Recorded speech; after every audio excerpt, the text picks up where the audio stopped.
Aujourd'hui, de nombreux chrétiens se tournent vers les puritains pour marcher dans les anciens chemins de la parole de Dieu et de continuer à proclamer la vieille vérité qui glorifie Jésus-Christ. Il n'y a pas de nouvelle théologie. Dans notre époque, de plus en plus de gens cherchent à ajouter des livres électroniques à leur bibliothèque. Des livres de réformateurs et puritains, afin de devenir eux-mêmes un digital puritain. Pâques a peu de choses à voir avec le vrai christianisme. Et est-ce que cela vous surprend? Sûrement pas. Par exemple, Pâques n'était pas populaire auprès des puritains ou des colons pèlerins en Amérique. Ni les puritains, ni les pèlerins n'avaient d'usage pour les cérémonies associées aux fêtes religieuses inventées dans l'histoire païenne ou réinventées par le catholicisme romain. En réalité, seulement après l'effusion de sang de guerre civile américaine, Pâques a été accepté. Comme Walsh le déclare, la Nouvelle-Angleterre, les pèlerins comme les protestants réformés, en général, ont rejeté les croyances et les pratiques traditionnelles catholiques et anglicanes qui organisaient autour des églises consacrées, des sanctuaires sacrés, des puits miraculeux, en supposant que le flux du temps était une succession irrégulière de jours saints et de saisons sacrées. Les réformateurs ont fait valoir que ce qui était destiné à être une béquille pour les autres était devenu une occupation pour les chrétiens qui acceptaient volontiers l'obligation d'un culte constant. Les pasteurs et les théologiens de l'époque de la post-réforme, à la suite des réformateurs, ont aboli Pâques. En juin 1647, le Parlement d'Angleterre, dirigé par les puritains à Westminster, adopta une loi abolissant Noël et les autres fêtes, dans la mesure où la fête de la Nativité du Christ, Pâques, Pentecôte, etc., et d'autres fêtes, communément appelées jours saints, ont été jusqu'à présent superstitieusement utilisées et observées, qu'il soit ordonné que les dites fêtes et toutes les autres fêtes communément appelées jours saints soient ordonnées de ne plus être observées. Les puritains proposaient une observance plus stricte des dimanches, le jour du Seigneur, ainsi que l'interdiction de la célébration immorale de Noël, de Pâques, de la Pentecôte et des saints. La raison pour laquelle les puritains ont nié la célébration des jours saints était un fondement biblique pour nier la célébration de tout autre jour que Dieu avait spécifiquement prescrit dans le culte de jour du Seigneur. Jour saint, il n'y a pas une telle prescription. Il n'y a pas de commande scripturaire, d'exemple approuvé, qui garantissent qu'il y ait des actes spécifiques de rédemption à des jours saints de notre propre choix. Walter Van Beck déclare: parce que Pâques est invariablement tombé un dimanche, c'était un problème pour les prédicateurs puritains qui étaient cohérents avec leur répudiation du calendrier traditionnel. La solution habituelle était de prêcher un sermon qui n'avait aucun lien direct avec Pâques. Comment une congrégation d'aujourd'hui prendrait-elle un sermon non Pâques le dimanche de Pâques? Quelle serait votre réaction? À juste titre, la confession de Westminster déclare dans l'annexe intitulée « Une annexe des jours et des lieux touchant le culte public » ce qui suit. Les jours de fête, vulgairement appelés jours saints, n'ayant aucun mandat dans la parole de Dieu, ne doivent pas être poursuivis. Plus tard, la théologie presbytérienne a emboîté le pas. Alors que les gens disent d'adhérer à la confession, ils trempent des œufs durs dans la coloration des aliments et achètent des paniers de Pâques pour leurs enfants. Les objections sont premièrement le culte volontaire ou l'intrusion des inventions de l'homme dans le service de Dieu. Deuxièmement, c'est une insulte implicite à l'inspiration de Paul en supposant qu'il a fait une erreur pratique et que les synodes de l'Église sont plus sages que son inspiration. Troisièmement, nous avons ici une confession pratique qui, après tout, le chrétien moyen du Nouveau Testament a besoin d'un jour saint déclaré et donc le fondement de l'ordre du Shabbat est perpétuel et moral, Que trouvons-nous en entrant dans le catholicisme romain, emprunté du paganisme? John Gill déclare que les festivals papistes ont été observés très tôt, bien avant que les papes n'arrivent au sommet de son ambition.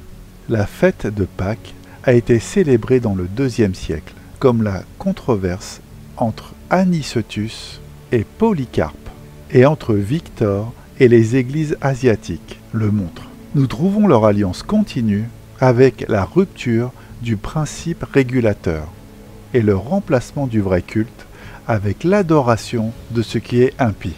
Ils instituent des fardeaux non scripturaires tels que le carême, les jours de jeûne, les rites sacrés qui contrôlent le royaume avec des superstitions et une fausse religion déguisée dans le manteau d'autorité, tout en cachant la vérité aux gens pour les damner pour toute l'éternité. Une telle tromperie se fait en introduisant la fête des Pâques chrétiens. Regardez autour de vous, et vous verrez l'acceptation mondiale du lapin au chocolat et de l'œuf dur. Et c'est inoffensif, vous pensez? Observons de plus près. Que trouve-t-on en regardant la célébration de Pâques? Le terme « Easter » n'est certainement pas chrétien et est d'origine chalcédonienne. Pâques n'est rien d'autre qu'Astarté, l'un des titres de la reine des cieux, Beltis ou Belate, qu'on retrouve dans la mythologie babylonienne. Elle était la sœur et l'épouse de la divinité Bel. Elle était la déesse de la guerre, de la nature, et était appelée la mère des dieux. Selon Hérodote, chaque femme vivant à Babylone était forcée de se prostituer auprès d'un étranger dans le temple de Beltis, au moins une fois dans sa vie. Son analogue était la Milita de la mythologie grecque, ou Baltis, le nom féminin de Baal, dont le nom, tel qu'il est prononcé par le peuple de Ninive, était évidemment identique à celui qu'on retrouve maintenant en usage courant, tel que trouvé sur les monuments assyriens, et Ishtar, dans 1 Samuel 12, verset 10, dépeint les Israélites comme se repentant d'avoir servi les Baals et les Ashtoreth. La tête du roi Saul, mort, a été placée par les Philistins dans le temple des Ashtoreth. Astarté est donc la reine du ciel, dont parle le prophète Jérémie plusieurs siècles plus tard, au 7e siècle avant Jésus-Christ. Ici, le peuple de Juda craint qu'en tenant compte des paroles du prophète et abandonnant le culte de la déesse, pensent qu'ils seront ruinés. Prenez un moment et notez que le romanisme ou le druidisme, d'ailleurs, ne dirait pas ouvertement qu'ils adorent le diable. Ils le nieraient même. Cependant, l'Écriture est extrêmement claire sur le fait que toute doctrine qui n'est pas apportée aux hommes par Dieu est une doctrine de démon et donc un culte du diable. Cela s'applique certainement non seulement à l'Église contemporaine, quand elle introduit des hérésies destructrices ou tord les mots de Paul à leur propre destruction, comme le dit Pierre, mais s'applique également aux fausses idées religieuses qui éloignent les gens du seul vrai Sauveur et du seul Dieu Jésus-Christ. On ne peut pas introduire la fausse religion sans participer aux influences démoniaques et au culte du diable dans cette lumière. À la suite du culte druidique et des influences qui ont pénétré dans le romanisme, la chrétienté contemporaine, de presque tous les bords, ont encore ces influences qui persistent aujourd'hui autour de Pâques. Les druides adoraient en faisant des rites de feu. L'Écriture appelle ça « passer à travers le feu » ou « sacrifice de feu ». Dieu condamne la pratique de faire passer les enfants à travers le feu. La période religieuse consacrée à Astarté ou Ishtar, au cours du mois de mars et avril, comme maintenant, pratiquée par la plupart des chrétiens, sont appelés les mois de Pâques. Socrate de Constantinople a dit « Ni les apôtres, par conséquent, ni les évangiles n'ont imposé nulle part le joug de la servitude à ceux qui ont embrassé la vérité. Mais nous avons quitté Pâques et toutes les autres fêtes pour honorer par la gratitude de la grâce. C'est pourquoi, dans la mesure où les hommes aiment les fêtes parce qu'ils leur permettent la cessation du travail, chaque individu en tout lieu selon son propre plaisir, et pas par coutume répandue, à célébrer le souvenir de la passion salvatrice. Le Sauveur et ses apôtres ne nous ont pas ordonné par la loi de célébrer cette fête, et les évangiles et les apôtres ne nous menacent pas non plus de peine, de punition ou de malédiction pour la négligence de celle-ci, comme la loi mosaïque a fait aux Juifs. C'est simplement pour l'exactitude historique et pour le reproche des Juifs, parce qu'ils se sont souillés du sang lors de leur fête, qu'il est rapporté dans les évangiles que notre Seigneur a souffert au jour du pain sans levain. Le but des apôtres n'était pas de nommer des jours de fête, mais d'enseigner une vie et une piété juste. Et il me semble que de nombreuses autres coutumes ont été établies dans des localités individuelles en fonction de l'usage. De même, la fête de Pâques est venue à être observée dans chaque lieu selon les particularités individuelles des peuples, dans la mesure où aucun des apôtres légiférait sur la question. Et où donc les gens ont commencé à adorer des dieux païens à Pâques? Hyslop explique: les 40 jours du jeûne pendant le carême romaniste ont été directement empruntés aux adorateurs de la déesse babylonienne. Un tel carême de 40 jours, au printemps de l'année, est encore observé par les Yézidis ou les adorateurs païens, qui l'ont hérité de leurs premiers maîtres, les Babyloniens. Il a été tenu au printemps par les Mexicains païens. Pour ainsi, nous lisons de Humboldt, qui a rendu compte ces observances mexicaines. 3 jours après l'équinoxe printanier, ils ont commencé un jeûne solennel de 40 jours en l'honneur du soleil. Un tel carême de 40 jours a été observé en Égypte, qui a eu lieu expressément en commémoration d'Adonis ou Osiris, le grand dieu médiateur. Dans le même temps, le viol de Proserpine semble avoir été commémoré et d'une manière similaire. Pour Julius Firmicus, nous informe que pour 40 nuits, les pleurs pour Proserpine ont continué. Et par Arnobius, nous apprenons que le jeûne que les païens ont observé, appelé Castus, ou le jeûne sacré, était par les chrétiens de son temps considéré comme ayant été principalement à l'imitation du long jeûne de Cérès, quand pendant de nombreux jours, elle a résolument refusé de manger à cause de son excès de chagrin, c'est-à-dire à cause de la perte de sa fille Proserpine, quand elle a été emportée par Pluton, le dieu de l'enfer. Chez les païens, ce carême semble avoir été un préalable indispensable à la grande fête annuelle en commémoration de la mort et de la résurrection de Tammuz, le faux dieu qui est mentionné dans le livre d'Ézéchiel, célébré par des pleurs et des réjouissances alternées, et qui, dans de nombreux pays, a été observé plus tard que la fête chrétienne, par exemple en Palestine et en Assyrie en juin, donc appelé le mois de Tammuz. Je vous rappelle, Tammuz est le fils ou la réincarnation de Nimrod, roi de Babylone, qui a construit la tour de Babel. Le jour où Nimrod est mort, le peuple a pleuré. Semiramis, sa mère femme, a donné naissance à un enfant, Tammuz, le 25 décembre, et a déclaré qu'il était la réincarnation de Nimrod.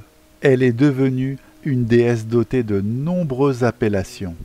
Reine du ciel, médiatrice, reine de l'humanité, Tammuz deviendra Baal, le Seigneur. Pour concilier les païens au christianisme nominal, Rome, poursuivant sa politique habituelle, prit des mesures pour amalgamer les fêtes chrétiennes et païennes, et par un ajustement habile et compliqué du calendrier, il n'a pas été difficile d'obtenir le paganisme et le christianisme romain. bien enfoncés dans l'idolâtrie, dans ceci comme dans tant d'autres choses, pour trouver un terrain commun, l'instrument dans l'accomplissement de cette fusion était l'abbé Denis le Petit. Ce changement de calendrier en ce qui concerne Pâques a eu des conséquences importantes. Il a introduit dans l'Église la corruption la plus grossière et la superstition la plus grave en relation avec l'abstinence du carême. Que quiconque ne lise que les atrocités qui ont été commémorées pendant le jeûne sacré ou le carême païen, comme décrit par Arnobius et Clément Alexandrinus. Que les chrétiens romains pensaient à introduire l'abstinence païenne du carême était un signe du mal. Cela montrait à quel point ils avaient sombré, et cela a inévitablement conduit à une dégradation plus profonde. À l'origine, même à Rome, le carême, avec les réjouissances précédentes du carnaval, était entièrement inconnu.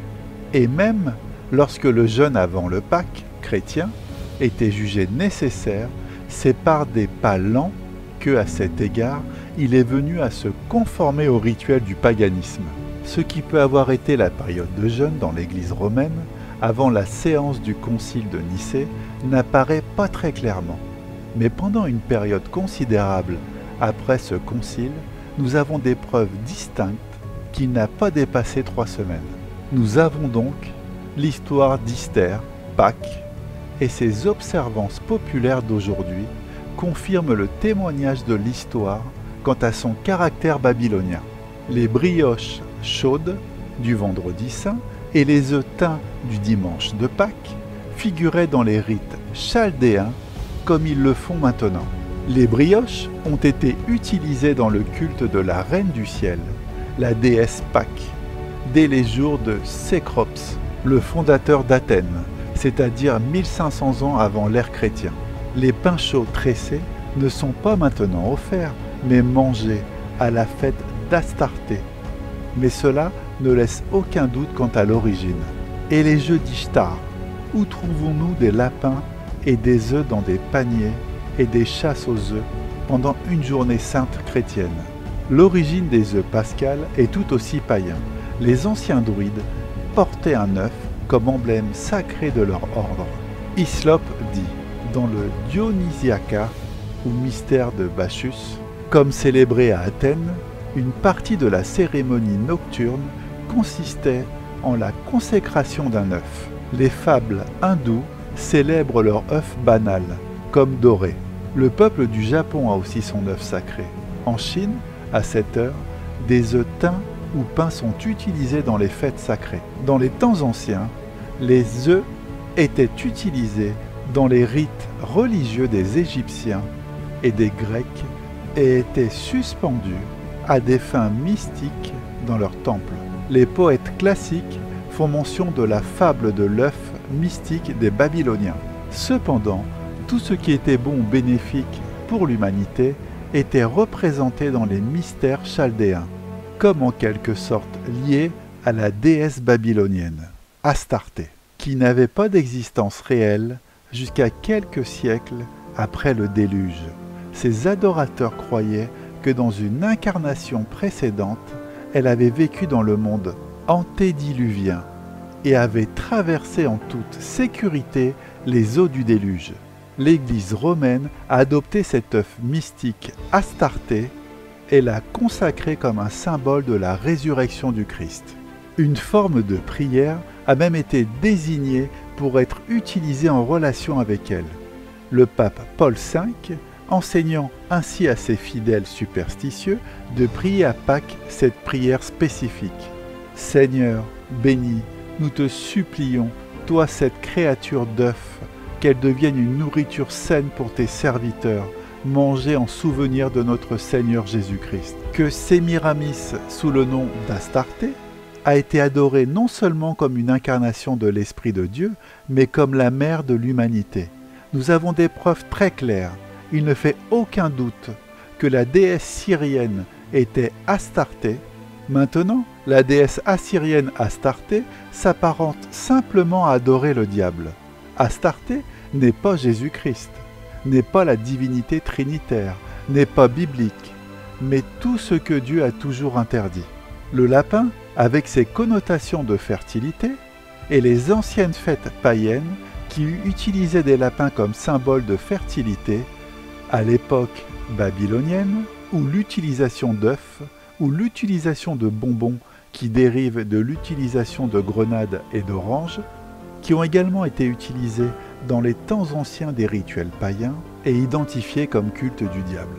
Il n'est pas étonnant que l'utilisation du symbole de la colombe elle-même en tant que symbole chrétien ne soit pas venue de l'idée que l'esprit repose comme une colombe sur le Christ pendant son baptême, mais en tant que représentant de la mère des dieux, en qui on disait que l'esprit était incarné.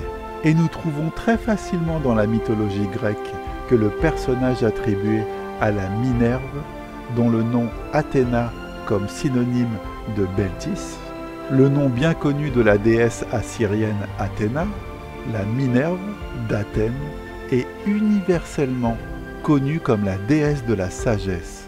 L'inventrice des arts et des sciences a été célébrée comme l'initiateur de certains des arts et des sciences utiles.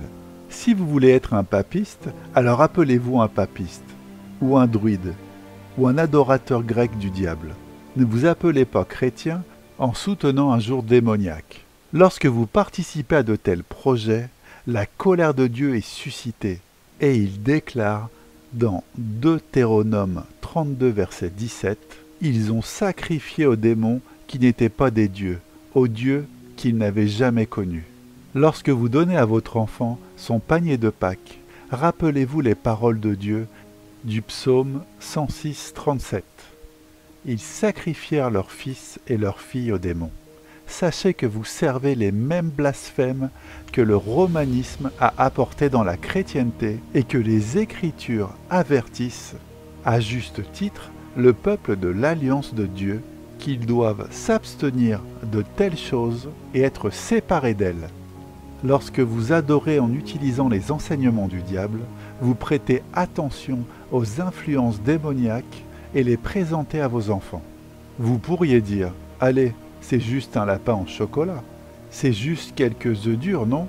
Bah non, c'est un don de votre esprit, cœur et famille envers les bibelots du diable. Et le culte de cette période est fondé sur des influences démoniaques et des enseignements. C'est simplement le culte du diable. Si vous célébrez Pâques, vous crachez dans le visage de Jésus-Christ, qui doit être adoré non pas un jour dans l'année, sur ce dimanche de la résurrection, mais tous les jours de votre vie, car il est le Rédempteur du peuple de Dieu chaque jour. Nous ne devrions pas suivre le catholicisme, les idées théologiques papistes avec le carême, le vendredi saint, le dimanche des rameaux, Pâques, etc. La semaine sainte romaniste est le point culminant des événements marquant les derniers jours de Jésus avant le dimanche de Pâques. Cependant, nous avons été délivrés à travers les Écritures de suivre ces choses artificielles. Il y a une grande différence entre les œuvres du diable et les œuvres du Dieu trinitaire. Le diable trompe par manipulation subtile, et Dieu ne commande rien de plus que l'obéissance parfaite à sa volonté et à sa parole. Le diable veut que vous adoriez Jésus-Christ de la manière dont les enseignements démoniaques exposent Pâques. Ce n'est pas le vrai Jésus. Dieu vous ordonne de l'adorer comme sa parole le dicte.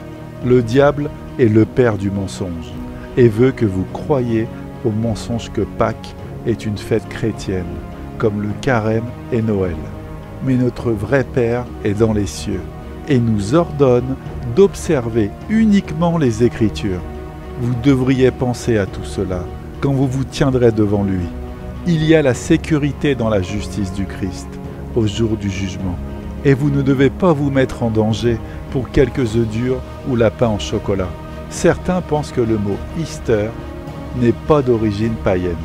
Ils croient qu'il est d'origine anglaise, dérivant d'un mot allemand. Selon un certain nombre de sources différentes, le nom Easter a son origine avec une déesse anglo-saxonne nommée Éostre. On pense qu'elle est la déesse de l'aube et a été adorée au printemps par les païens d'Europe du Nord et des îles britanniques. Dans son livre « Les deux Babylone », Alexander Hislop a affirmé que Éostre est en fait un nom dérivé de la déesse babylonienne Astarté. Hislop a étendu cette connexion pour inclure des déesses du monde entier. Le mot Pâques est-il donc utile ou dangereux? Se réfère-t-il uniquement à une déesse ou pouvons-nous l'utiliser? C'est là que vous commencez à faire ce visage grinçant et commencez à secouer la tête dans un grand doute. Et donc, pour faciliter les choses, supprimez complètement l'idée du mot Pâques et utilisez ce à quoi nous sommes devenus plus habitués aujourd'hui, qui est le jour de la résurrection. Cependant, vous ne devez pas négliger le paganisme et le catholicisme romain de la fête Easter, tout comme Noël d'ailleurs. Je ne veux pas que les chrétiens se méfient d'acheter ou de manger un œuf en chocolat. Ce n'est pas que les bonbons ou les lapins en chocolat sont mauvais en eux-mêmes. Faites des lapins en chocolat et mangez-les en janvier ou septembre. Mais ne vous associez pas, vous ou votre famille, à la fusion romaniste des rituels païens pendant le carême de mars à avril, le vendredi saint, le dimanche des rameaux et Pâques. Ces associations sont en violation directe avec les commandements de Dieu. Et ces associations annulent votre appel à la liberté chrétienne parce que Dieu est très clair sur son adoration. Comme Apocalypse 19:10 le stipule. Et je me suis jeté à ses pieds pour l'adorer. Et il me dit, garde-toi de le faire, je suis ton compagnon de service, et parmi tes frères qui ont le témoignage de Jésus. Adorez Dieu, car le témoignage de Jésus est l'esprit de prophétie.